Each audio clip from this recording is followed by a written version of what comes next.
So Ahu's storyline is actually one of the better storylines in the world of Twixtor X. That's mainly because I watched the Ahu storyline and it's kind of diabolical that Ahu only got one episode, but this one episode alone was good enough for me to be a fan of Ahu. That's mainly because Ahu's storyline starts off dark because Ahu is literally a dog in a circus and he's basically tamed to perform stunts and act like any regular puppy or animal that is in the circus. And then it takes a dark turn because Ahu just got tired of the mundane and ended up biting a child. And on top of everything, he goes to the vet and they have a few options and they wanted to basically off Ahu. But luckily, a child named Xenia was able to save him. And to top everything off, that's when the magic started to happen for Ahu's storyline, because you see this kid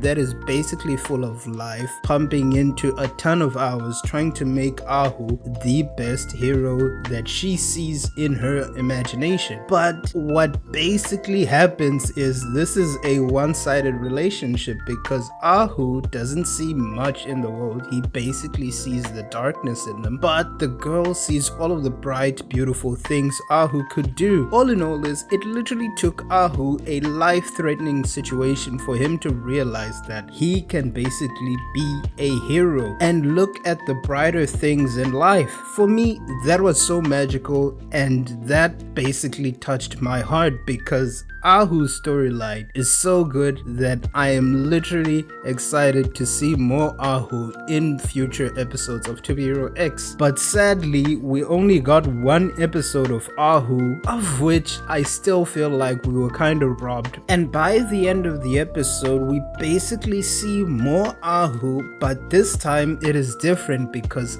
Ahu is able to use the trust value system in his favor into such an extent that he can gain super strength and the ability to talk. And that moment alone, for me, that made a big impact to see who Ahu really was. Of which I still feel like we were kind of robbed from Ahu's story because Ahu is such a good character that I am just surprised that he hasn't seen more spotlight sooner.